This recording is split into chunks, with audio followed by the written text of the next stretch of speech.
Hello everyone, welcome to tonight's Hangout. It's fantastic to have you with us again, and even more exciting is the fact that we have Charity Pancaldi with us. How are you, Charity? I'm very well, thank you, Michelle. How are you? I'm good, thank you. Have you had a good day?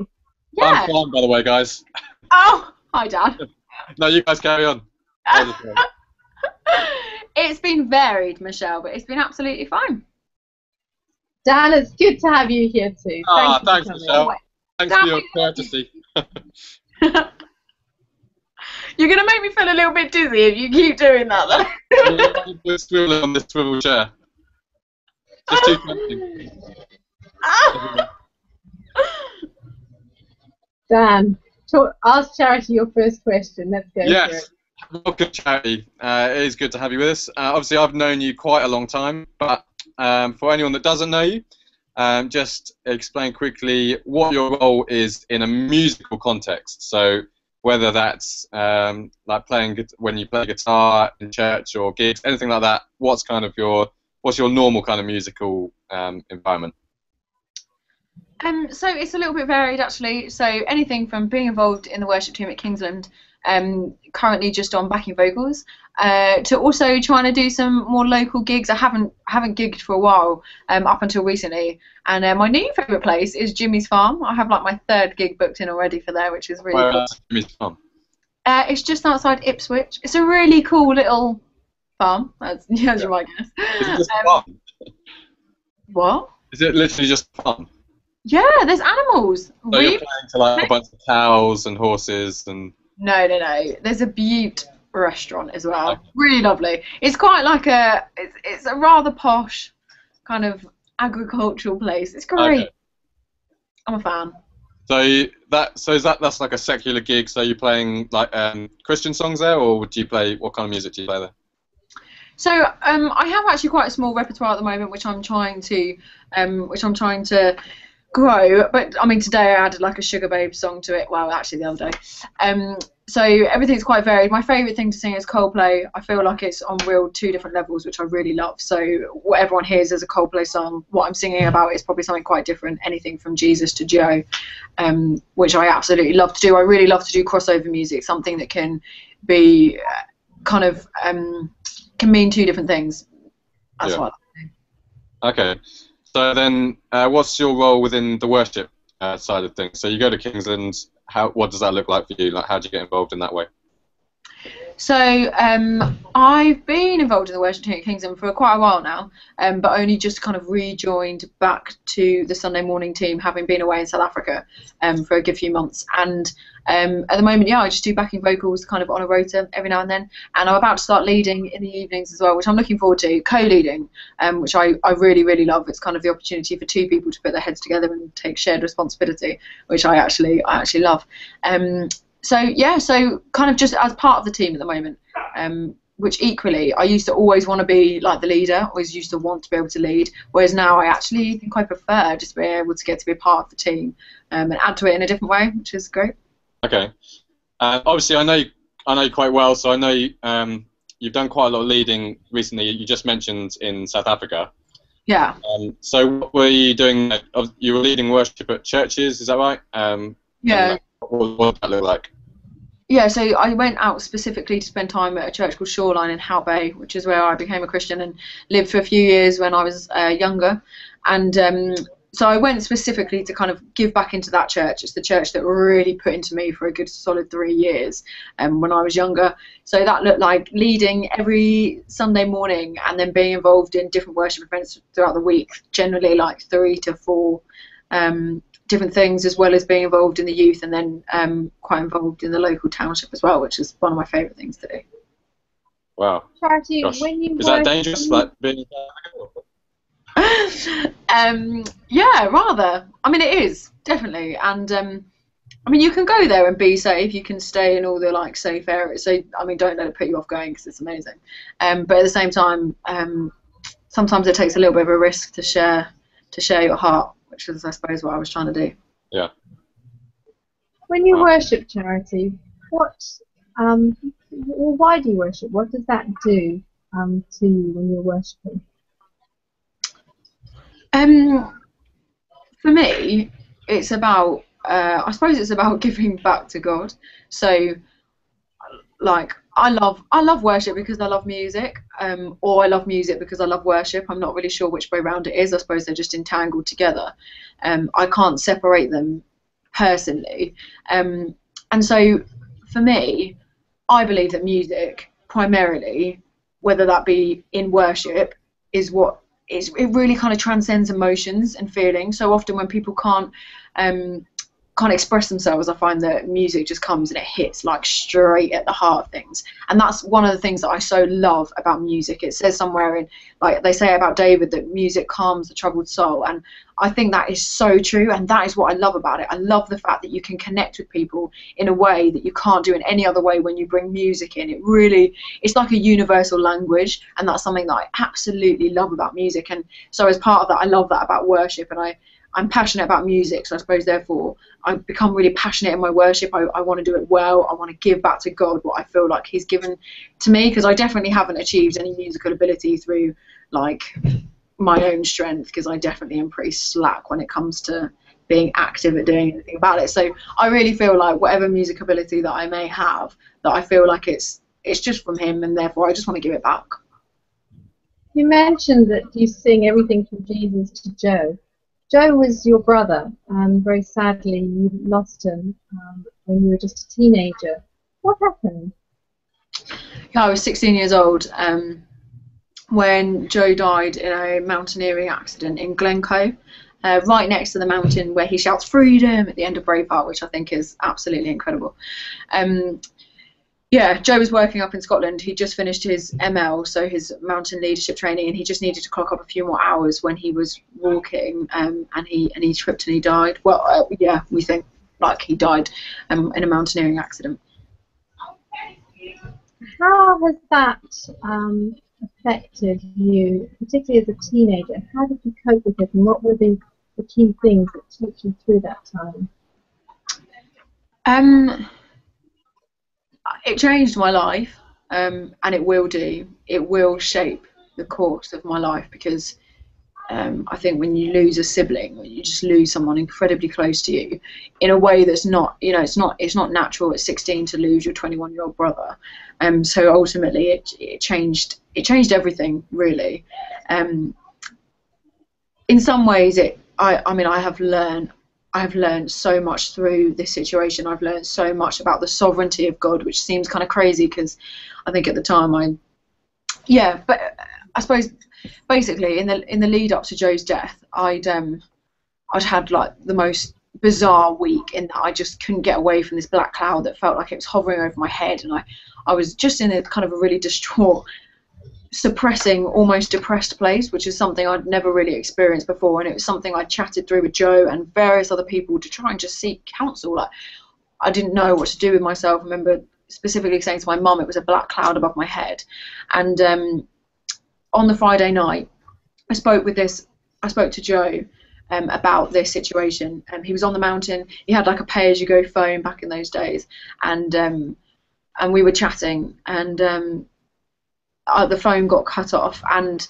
it wasn't actually until after Joe had died and we had got his belongings back and we got his phone, that then I also got a message that was in his draft, so it wasn't sent because he'd run out of credit, that spoke about how it's something we'd spoken about on the phone, and then he reiterated it in message when he was speaking about how we were destined and created to be siblings before the creation of this earth, and whatever would befall or happen, it wasn't going to change that. And so we were incredibly close, and that happened on the Friday, and then on the Saturday Joe died around midday, and completely still unknown to myself or anyone else in the family. That night I'd gone out, I'd seen a few friends, and we'd actually talked about getting together in the summer with Joe. It was old school friends we'd kind of grown up with, and I kind of made an offhand comment that it would just never happen. It was like one of those things, it was like I just can't ever see that happening. And I went home pretty late, I got into bed and I fell asleep, which doesn't happen. I generally lie awake for hours. And in that moment I had this dream, which was such a blessing. It really was, and sometimes I think it's part of the reason why I coped maybe too well at the time, and therefore I'm struggling a lot more now. But in that dream, Joe was walking with Jesus like a brother and a friend and and a master and a pupil, but just as much as a brother and a friend. And they were walking together when I was kind of in the offset. I was distant and apart from them when Jesus turned to me and said, like, don't worry, like, he is safe, and he holds every single tear that you will inevitably cry in the exact same hand that is holding Joe. Like, I have him. And then he said to me, and now go and tell everyone he's safe and he's with me. Like, I was aware that I was kind of representing everyone else that was in mourning. And then I woke up to the sound of the police knocking at the front door, followed by shrieks and cries from my parents as we found out the news that Joe had died. And in a way, that dream, it really was such a focus point for me, because the way Joe died was non-conclusive. We don't actually know what happened. No one else was there. It is actually unknown. It's just kind of a given that he must have tripped and fell, but no one knows. And, you know, for me, that's really hard. I'd really like closure. But instead, do you know what? Like, the Father of this world told me that he's with him and he's safe, and that is enough. So it's changed everything, because I've had to learn to live without him, which is something I never thought I'd ever have to do. But actually, if I wanted to be close to Joe, which was all I was desperate for, then I had to run to Jesus because I knew he was with him.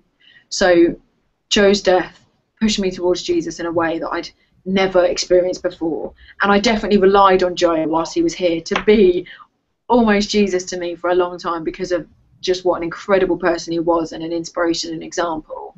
And instead, I now had to run to Jesus, and I didn't have anything but to turn to him. If I wanted hope, I needed Jesus.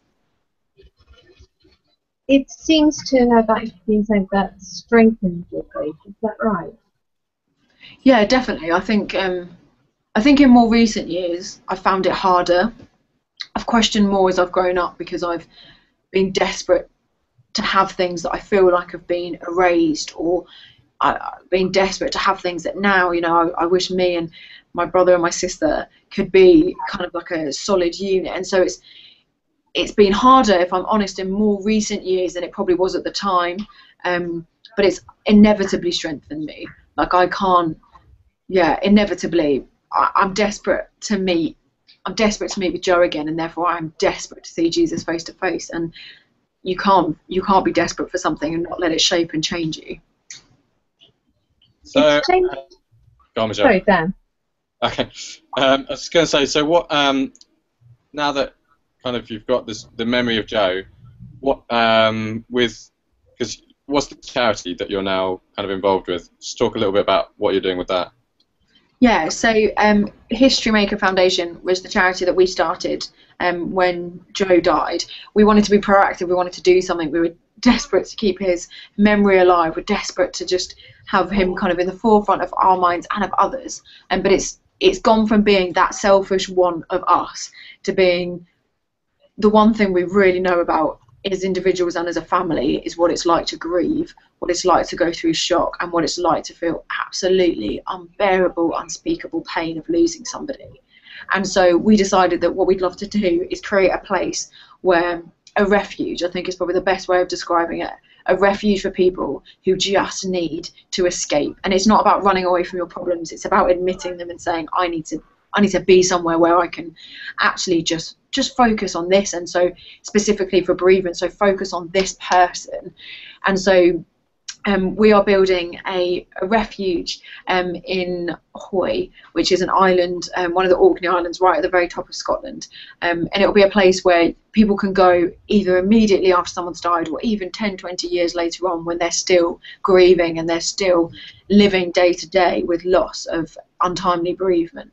And it'll be a place where people can express themselves emotionally, but also through kind of arts and creativity and music. That's a massive one in our family, is to be able to express yourself through music. So we just want to be able to create a safe place where people can do that. It's kind of a pilgrimage as well, because it's so far away. It's a special place. Or wish you well with that. Is that how now? Is that like how you you work now? Is that do you work for this charity? How does that? What's your 9 to 5? I will be very soon. Since the beginning of this year, I've been working in a law firm in London at the same time as studying a law degree. I'm really passionate about that. But this next little phase, I'm going to be focusing on History Maker. It really needs someone to kind of just come alongside it and put enough time in it to make it really effective, which I believe it could and should be for people. So yeah, as of the very beginning of June, I'm going to be working for History Maker, kind of just putting into it. Wow. And you're doing a law degree as well. What's that all about, Charity? You seem to pack so much into 24 hours. Yeah, 24 hours is not enough in the day. So instead I just cut into my sleeping time. Yeah, so I've been doing a law degree with Open University, kind of trying to fit it in any spare time I have, which has proven a bit of a nightmare. But I'm doing that ever since I can remember, actually. I've really wanted to be involved in law, and one of the things is about wanting to be involved in criminal justice, and specifically youth justice. So I'd like to be a barrister, and I'd really like to work alongside those that the majority of other people say are untouchable, unreachable, and unlovable. They're the people that I want to touch, reach, and love. And so I'm kind of doing law to have a solid academic understanding of what that looks like, but really it's, I suppose, the passion in me that actually, and the compassion in me that actually wants to make it happen. You've done a little bit of that before, haven't you? Didn't you work in a prison for a little while? What was that? Yeah, what was that about? 3 years working in a boys' juvenile prison, a high-security boys' juvenile prison. It was pretty mental, working with 11, 12 to 17-year-olds who are in there for the most severe of crimes, generally gang-related. Absolutely amazing opportunity to be a mentor and chaplain to these kids, and yeah, such a blessing to have worked alongside some really incredible children who really have just had some disastrous, tragic things happen to them, and because of that they've not had the ability to love and function and act in a way that they should, and as a result of that, through their own fault, have ended up in a prison. And it was amazing to be able to come alongside them and show them a little bit of what it means to love and be loved. Wow. Charity, thank you for sharing with us tonight and joining the Hangout. It's just been lovely having you with us. What is the last question is, what is your favourite song at the moment? A song I listened to this morning, and I love it because it's got a brilliant brass section and it's happy and it's joyful, is Everlasting Love by Natalie King Cole. It's absolutely brilliant. I love it. You should all listen to it again, because no doubt you've heard it before. Brilliant. Charity, we shall go and listen now. Thanks for joining us. Brilliant. Thanks for having me, guys. Bye.